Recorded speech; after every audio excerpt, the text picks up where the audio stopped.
আসসালামাইকুম।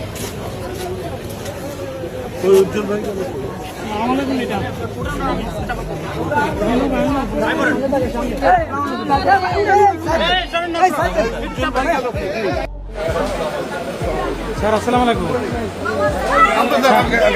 স্যার আসসালামু আলাইকুম।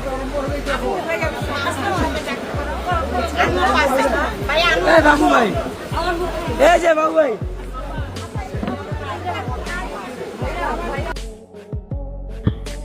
বাংলাদেশ চলচ্চিত্র শিল্পী সমিতির নির্বাচন মানেই এক ঝাঁক তারকার মেলা, আনন্দ আর উৎসবের আমেজ।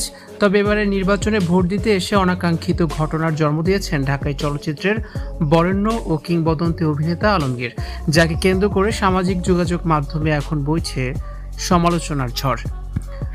৩রা জুলাই অনুষ্ঠিত হওয়া শিল্পী সমিতির নির্বাচনে চিরচেনা হাস্যোজ্জ্বল মুখে ভোট দিতে আসেন এই বর্ষিয়ান অভিনেতা, কিন্তু ভোট কেন্দ্রের ভেতরে প্রবেশের পরই ঘটে সেই বিতর্কিত ঘটনা। ভাইরাল হওয়া ভিডিওতে দেখা যায় অভিনেতা আলমগীর যখন কেন্দ্রের ভেতরে দাঁড়িয়ে কথা বলছিলেন, ঠিক তখনই এক ব্যক্তি অত্যন্ত আগ্রহ নিয়ে তার সাথে কর্মর্দন হাত মিলাতে এগিয়ে আসেন।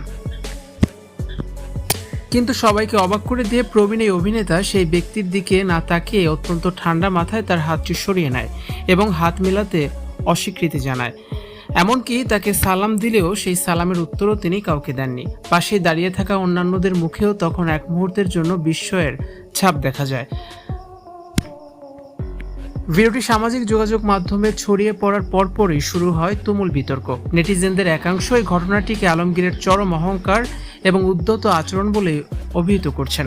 তাদের মতো একজন গুণী ও কিংবদন্তি শিল্পীর কাছ থেকে সাধারণ ভক্ত বা সহকর্মীদের প্রতি এমন আচরণ কোনোভাবেই কাম্য নয়। আসলে কি এটি অহংকার, নাকি পরিস্থিতির কারণে এমনটি হয়েছে তা নিয়ে বিতর্ক চললেও প্রিয় নায়কের এমন আচরণে ক্ষুব্ধ ও হতাশ বহু সাধারণ দর্শক। শিল্পী সমিতির এই রঙিন উৎসবের দিনে আলমগীরের এই হাত সরিয়ে নেওয়ার সালামের উত্তর না দেওয়ার ঘটনাটি এখন টক অব দ্য টাউন।